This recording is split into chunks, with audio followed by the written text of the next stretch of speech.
Medicinal plant Belladonna. Botanical name Atropa belladonna. Common name is को साग अंगूर, गिरबुट्टी, deadly nightshade, अंगूर सापा. इंग्लिश में इसको बोलते हैं डेविल्स चेरी. डेविल्स चेरी भी इसलिए बोलते हैं क्योंकि इसके 3 जो आपके फ्रूट होते हैं वो आप 3 फ्रूट खाने से जो है बच्चा डेड हो सकता है, इसलिए इसको जो है डेविल्स चेरी बोलते हैं. Family Solanaceae. पार्ट यूज इसका जो है एरियल पार्ट यूज किया जाता है, तो इसमें जो इसके लीव्स, फ्रूट, चेरी मतलब फ्रूट इसका जो है यूज करते हैं. तो the name Atropa is derived from Greek goddess Atropos, जबकि बेलेडोना नाम जो है इसका मीनिंग ब्यूटीफुल लेडी होता है in Italian language. Taxonomical classification. Kingdom Plantae, sub kingdom Tracheobionta यानी कि vascular plants, super division Spermatophyta यानी सीड्स प्लांट्स, डिविजन्स मैग्नोलियोप्सिडा यानी फ्लावरिंग प्लांट, क्लास मैग्नोलियोप्सिडा से रिलेटेड है यानी कि डाइकोटिलेडन्स की बात करें. ऑर्डर यहाँ पे सोलेनेल्स है, family Solanaceae, genus Atropa and species belladonna. Origin.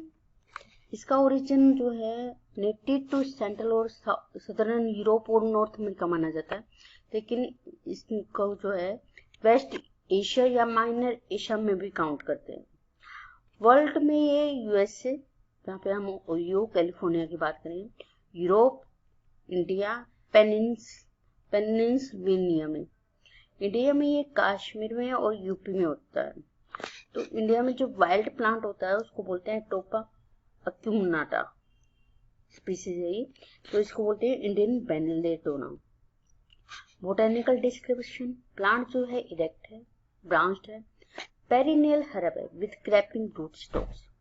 Plant glabrous through soft downy hair in stem and leaves when they are quite young. यानी कि इसकी स्टेम और लीव्स पे जो है कुछ एरी भी होते हैं कुछ. तो हाइट इसकी जो है 6 to 90 सेंटीमीटर होता है, मतलब 2 to फीट तक जाता है, लेकिन रेयरली होता है कि ये 6 फीट तक लेंथ ले. स्टेम इसकी होलो होती है, ग्रीनिश होती है, कभी कभी हल्की सी लाइटिश पर्पलिश भी होती है. तो इसमें जो ब्रांच होती है वो 3 और मोर ब्रांच होती है.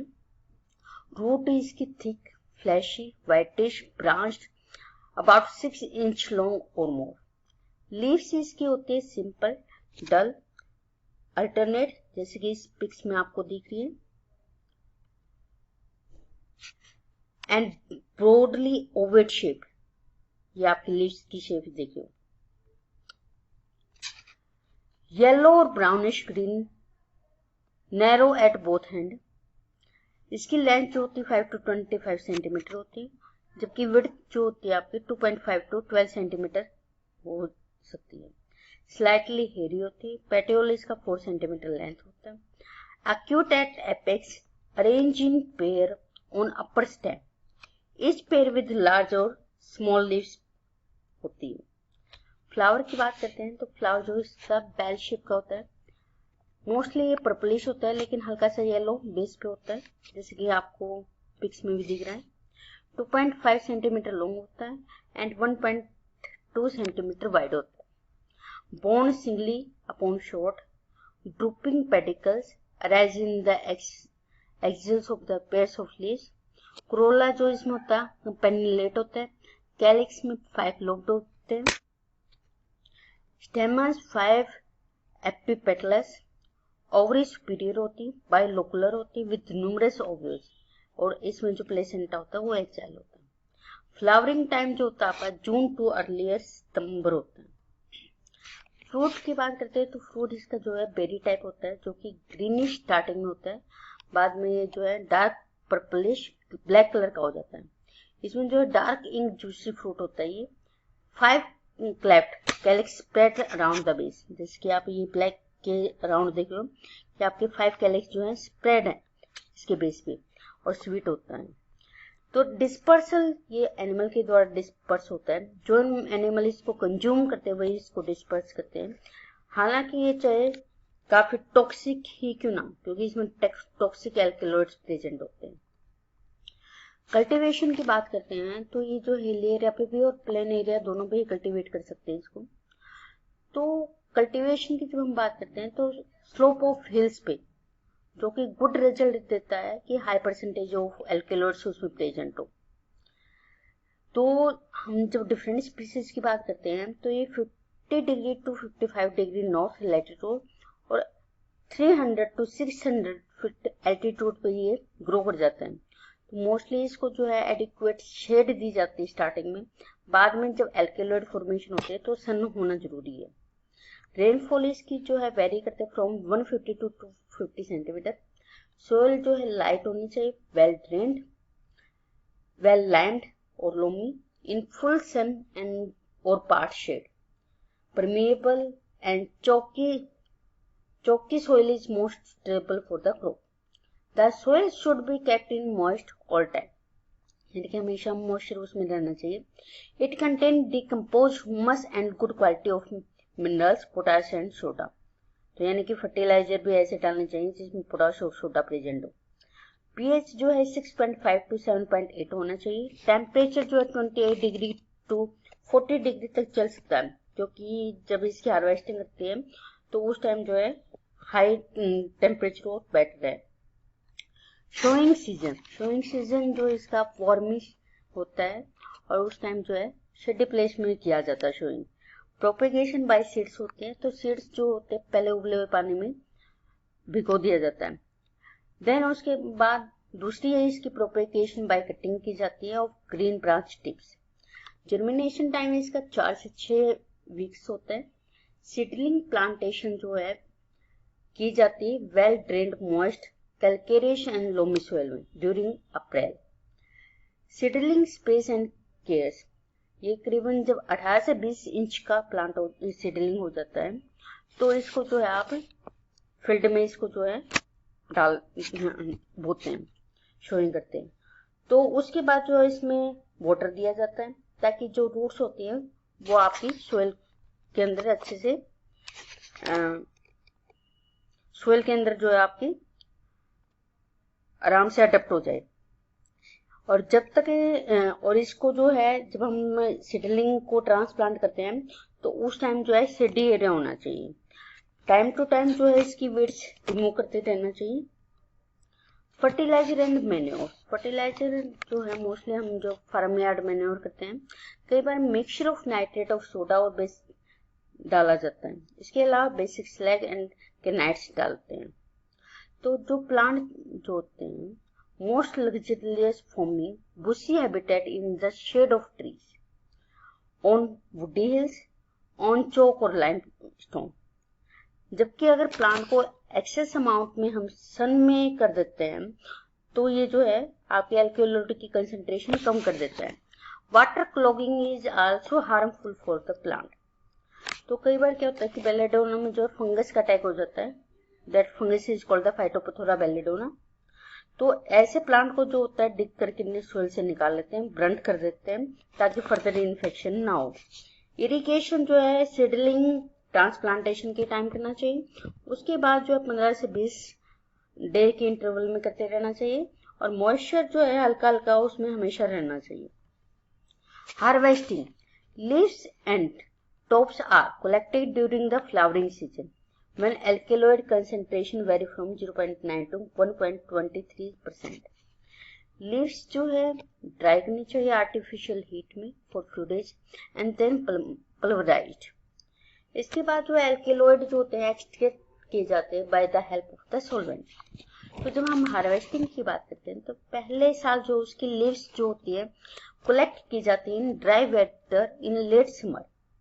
उस टाइम जो प्लांट होता है 1.5 फीट हाइट होती है और फ्लावर जो होती है इसकी सितंबर में होती है। तो जो लीव्स और टॉप होता है सिर्फ वो कलेक्ट किया जाता है फर्स्ट ईयर में। उसके बाद इसकी थिनिंग की जाती है ताकि जो है प्लांट ग्रो कर सके। थिनिंग विंटर के टाइम की जाती है जब वो 2.5 टू 3.0 फीट का हो जाता है, ताकि इसमें जो है थिनिंग जो है अवॉइड करती है ओवर क्राउडिंग की। सेकेंड और थर्ड ईयर में जो है हार्वेस्टिंग अगस्त सितंबर में की जाती है और ये जो है की जाती हार्वेस्टिंग की जाती है, तो प्लांट जो है अबाउट 1 सेंटीमीटर, जब प्लांट जो हम हार्वेस्ट करते हैं वो आपका about 1 centimetre about the ground होना चाहिए। At flowering, leaves of flowering tops are separated 2 to 3 time जो है हार्वेस्टिंग की जाती है आफ्टर फर्स्ट ईयर हार्वेस्टिंग के बाद। 4th ईयर में जो है इसकी पूरा प्लांट हार्वेस्ट किया जाता है। जब अपर पार्ट जो एरियल पार्ट है वो हार्वेस्ट कर लेते हैं, उसके बाद जो है रूट भी जो है डक किए जाते हैं ड्यूरिंग द ऑटम, एंड इसको जो है सेपरेट किया जाता है क्योंकि आपकी जो रूट्स होती हैं उसमें जो है एल्केलॉइड प्रेजेंट होते हैं। इस नेक्स्ट आपका आता है स्टोरेज। तो स्टोरेज में क्या होता है कि जो ड्रग्स होती है वो ड्राई की जाती है completely in dark shade at 40 to 50 degree Celsius which require about 2 days।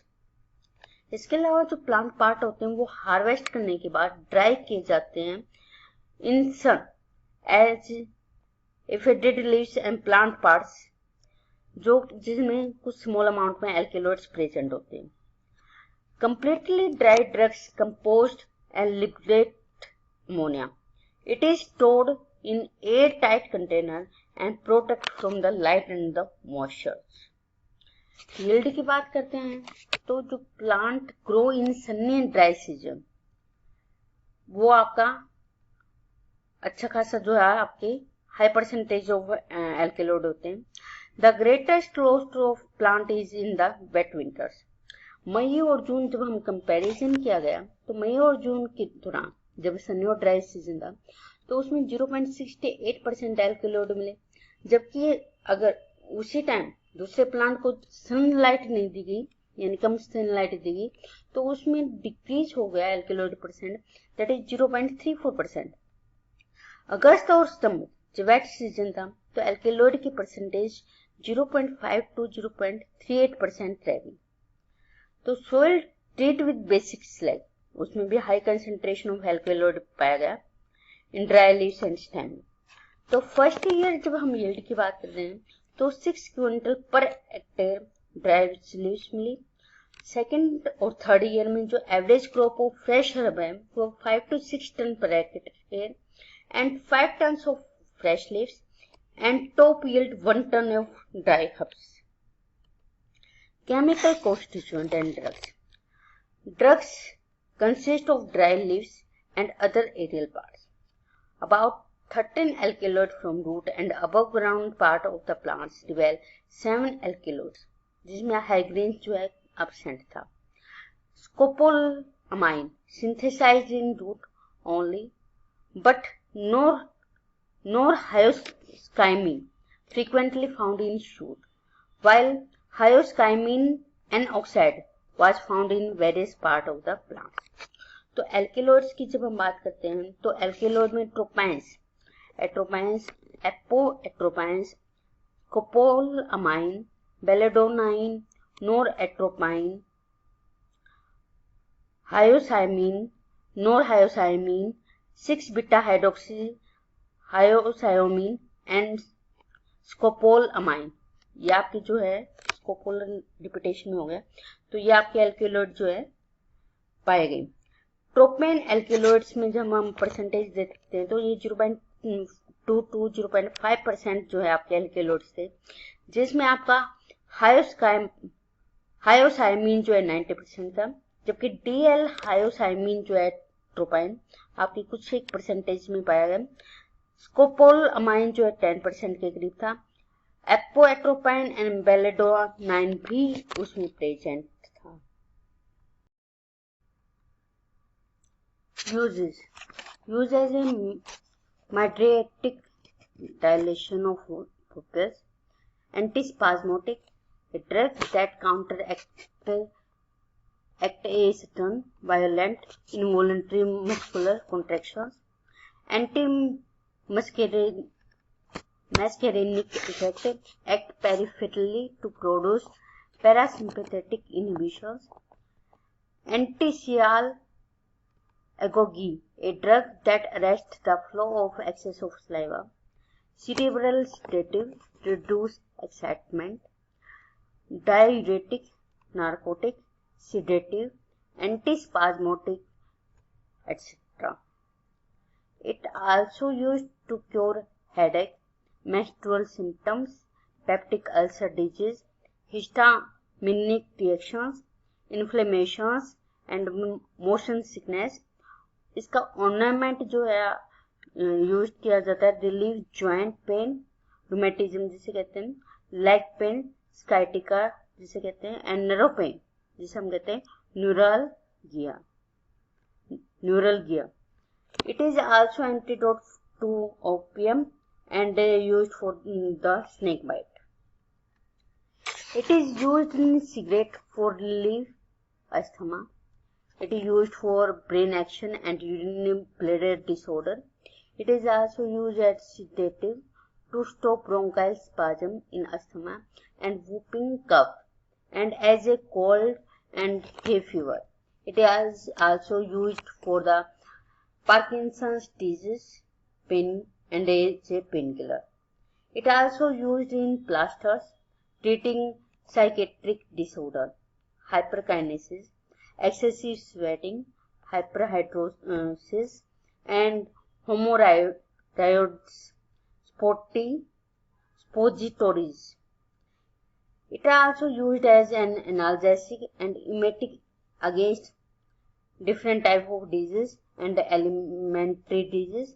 It possesses significant neurotropic and protective effect on behavioral and gastric alteration induced by the experimental stress.